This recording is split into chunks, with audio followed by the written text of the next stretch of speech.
Hi, beautiful souls.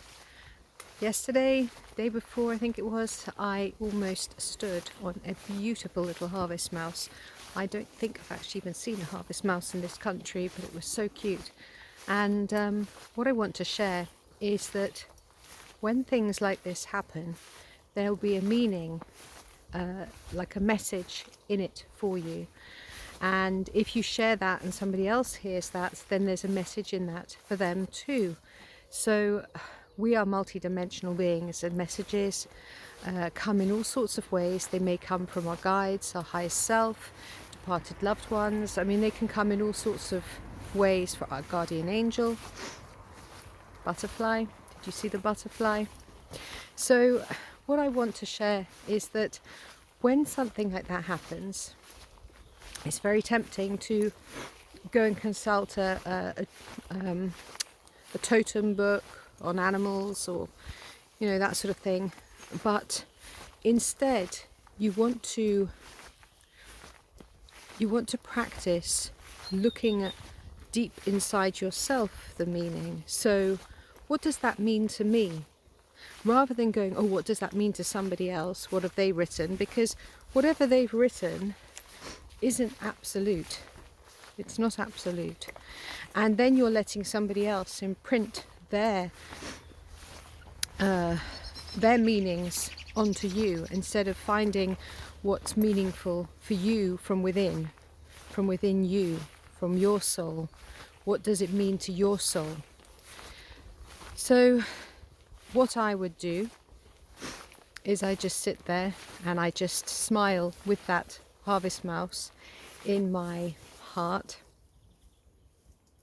and say, what message do you have for me, little one?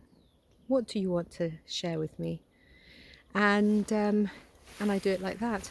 Now, I also take into consideration the speed the little harvest mouse was going at, the colour, the shape, the texture, if there was any sounds, what time of day it happened, what was the light like, and things like this.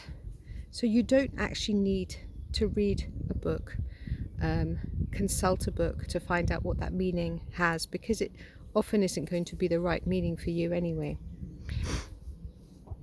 You just need to consult your soul.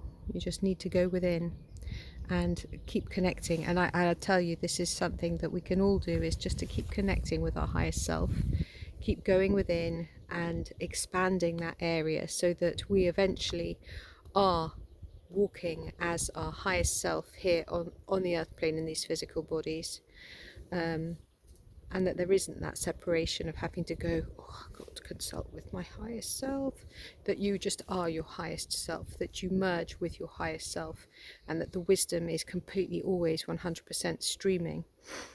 So next time you see something and you think, oh, I wonder what that means, if there's a message in there for me, don't be tempted to pick up that dreamer's book or animal book, animal totem book. Instead, just sit down and just hold that animal, not physically, but just hold the animal in the etheric, over your chest, over your heart portal, and say, what message do you have to share with me right here, right now? And then that way you'll find out the wisdom for yourself, because we're all powerful creators, and we're all powerful, and we all know a lot more than we may realize at this time. And I want to encourage everyone to empower themselves, to be empowered beings. We are all able to do all sorts of things. Peace and love.